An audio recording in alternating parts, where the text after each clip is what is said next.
अस्सलाम वालेकुम। Physics kitchen में खुशामदीद। कैसे हैं आप सब? उम्मीद करती हूँ खैरियत से होंगे। आज मैं आपके साथ जो रेसिपी शेयर करने जा रही हूँ वो है खस्ता किस्म के केक रस, जो कि हम लोग अपने घर में पतीलों में बना सकते हैं। इसके लिए ओवन की ज़रूरत बिल्कुल नहीं है और ये इतने मज़े के बन के तैयार होते हैं कि मैं आपको बयान नहीं कर सकती। आप बताइएगा मुझे, जब आप बनाएंगे इस रेसिपी को ट्राई ज़रूर करिएगा।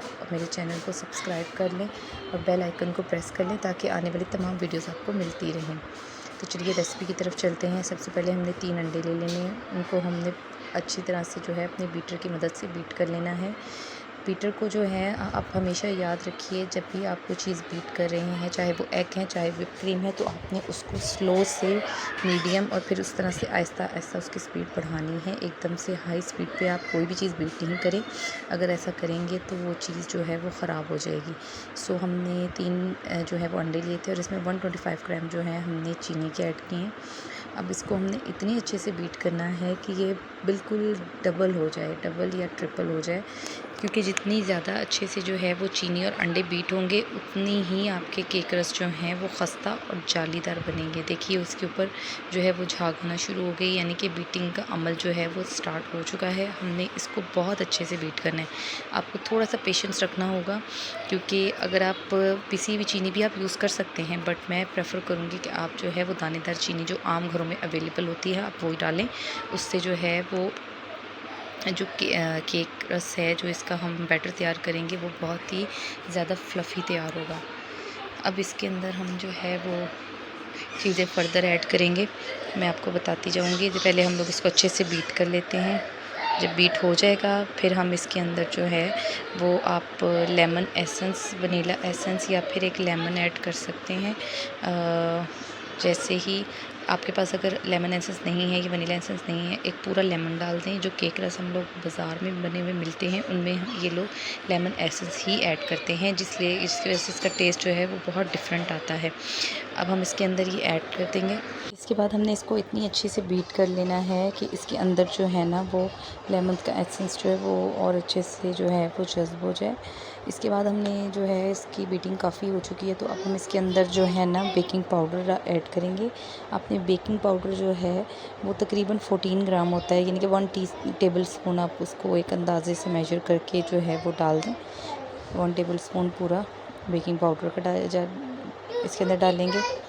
इसके बाद इसके अंदर जो है इसको अच्छे से बीट कर लेंगे हम, क्योंकि जो भी इंग्रेडिएंट्स आप डालते हैं उनको जितनी अच्छे से आप बीट करेंगे इतनी अच्छे जो है वो आपके केक रस बन के तैयार होंगे। ठीक है। उसके बाद हमने इसके अंदर जो है फ़र्दर चीज़ें डालनी है। फ़र्दर चीज़ें इसके अंदर डालेंगे। सबसे पहले जो है वो इसके अंदर हम डालेंगे ऑयल। आपने 1/4 कप जो है वो ऑयल का यूज़ करना है इसके अंदर। ठीक है। अब इसके बाद हम इसको और अच्छे से बीट करेंगे। अच्छे से बीट करने के बाद जो है हम केक रस जो हैं हमारे, या फिर अब 1/4 कप और 2 टेबल स्पून आपने जो है वो 2 से 3 टेबल स्पून आपने जो है ना वो ऑयल के यूज़ करने हैं इसके अंदर। ठीक है। और इसको अच्छे से बीट करके हमने उसके बाद इसको जो है वो इसके अंदर हम अपना मैदा ऐड करेंगे। सॉरी, मेरी आवाज़ बहुत शायद स्लो आ रही होगी वीडियो में, बिकॉज़ तबीयत ज़रा ख़राब है। सो इसी वजह से इतने टाइम से मैं जो है वो वीडियो भी नहीं शेयर कर पाई। सो इंशाल्लाह अब जो है वो फ्रीक्वेंटली आपको न्यू वीडियोस मिलती रहेंगी। अगर आपको कोई रेसिपी चाहिए हो तो आप मुझसे जो है वो कांटेक्ट करें। चलें, इसके बाद हमने थोड़ा सा जो है वो फूड कलर डाल देंगे इसके अंदर। इसके बाद ताकि इसका जो कलर है ना वो येलो येलो सा जो आता है केक रस में, वो स्पेसिफिकली वो उस तरह का बन जाए। और आप देखें ये कलर कितना प्यारा इसका आ रहा है, किस कदर खूबसूरत आ रहा है। अच्छा, अब इसके अंदर हमने जो है जब कलर अच्छे से मिक्स हो जाएगा तो इसके बाद हम इसके अंदर जो है ना वो मैदा ऐड करेंगे अपना। और मैदा हमने तकरीबन जो है वो 120 ग्राम आप तकरीबन इसके अंदर ऐड कर सकते हैं। ये तो उसके बाद इसमें जो है ना वो इसके अंदर हमने जो है वो मैदा स्लोली ऐड करना है। तकरीबन 100 ग्राम आप लगा लें। आप इसमें 100 ग्राम के जितना जो है वो मैदा ऐड करें और स्लोली आपने इसके अंदर ऐड करना है। एकदम से ऐड करेंगे तो वो सही से ना जो है वो बीट नहीं हो पाएगा। ठीक है। अच्छे से इसको मिक्स कर लेना है हमने, लेकिन हल्के हाथ से, बहुत ओवर बीट नहीं करना हमने अपने जो है वो बैटर को, ठीक है। सिर्फ इसकी जो है एयर बबल्स जो हैं आपने ध्यान रखना है, जब भी आप केक बनाएं उसके एयर बबल्स जो हैं वो बिल्कुल भी ख़त्म नहीं होने चाहिए, ठीक है। अब ये हमने थोड़ा सा इसको बीट करने के बाद मैं इसको ना एक पैन है, स्क्वायर पैन है, उसके अंदर मैं जो है सारा मटेरियल डाल लूँगी और उसको जो है मैंने पतीले को प्री हीट करने के लिए ऑलरेडी रख दिया है, जो कि मीडियम टू लो जो है वो उसकी आंच है, और उसको मैंने प्री हीट करने के लिए ऑलरेडी चढ़ा दिया है। उसके अंदर हम ये हमारा बैटर डालेंगे और इसको तकरीबन हमने 30 से 35 मिनट्स के लिए जो है ना, हमने इसको मीडियम टू लो जो हमारी आंच होगी उस पे चढ़ाना है पतीले में। उसके बाद जो है ये बन के जो है वो निकलेगा केक, एक सिंपल प्लेन केक जिसको हम कहते हैं। यहाँ पर थोड़ी सी वीडियो मेरी अपसेट हो गई है, ठीक है। सो इसके लिए माज़रत। आप देखें इसके अंदर मैंने पैन जो है वो रख दिया है और इसको मीडियम टू लो आंच पे जो है ना हम लोग छोड़ देंगे। 35 लगा लें या 40 मिनट्स लगा लें आप, ठीक है। उसके बाद आपने खोल के इसको चेक कर लेना है। देखिए किस कदर खूबसूरत जो है हमारा केक बन के रेडी हुआ है। अब इस केक को हम निकालेंगे और उसको ठंडा करेंगे। वैसे अगर आप बेहतरीन तरीका है कि आप एक दिन पहले इसको बना के रख दें और अच्छे से ठंडा हो जाए तो वो केक रस का टेस्ट बहुत अच्छा आता है और बहुत ही क्रंची और क्रिस्पी बनते हैं। लेकिन अगर आप इस तरह से भी करते हैं कि फ़ौरन ही केक को निकाल के आप फ़ौरन ही इसकी कटिंग करके इसको सेट कर दें, तब भी केक रस की जो है वो टेस्ट पे कोई फ़र्क नहीं पड़ेगा, ठीक है। अब हम इसे निकाल लेंगे पैन से और इसकी हमने शेप्स में ना कटिंग कर लेनी है।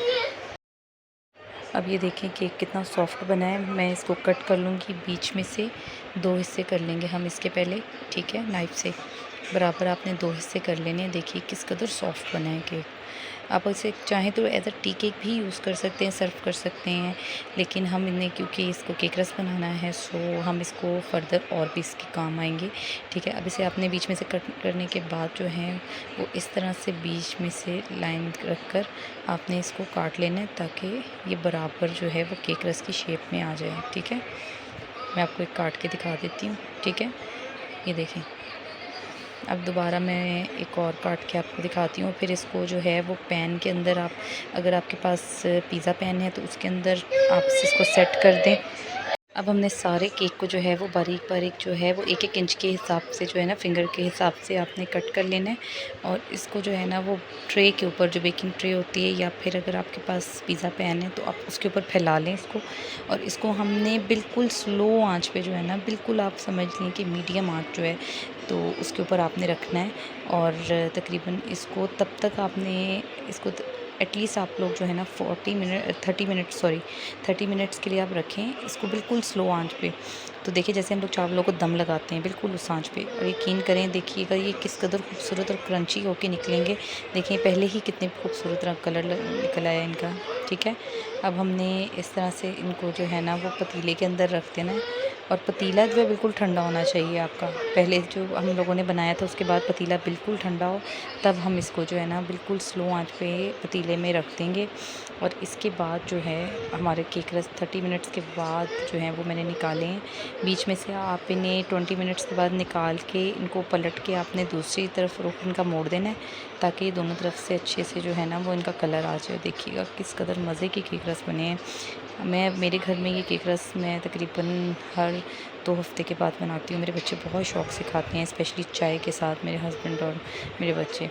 तो आप लोगों ने इस रेसिपी को ज़रूर ट्राई करना है और मुझे ज़रूर कमेंट्स में बताना है कि आपको रेसिपी जो है वो कैसी लगी, और दुआओं में याद रखिएगा।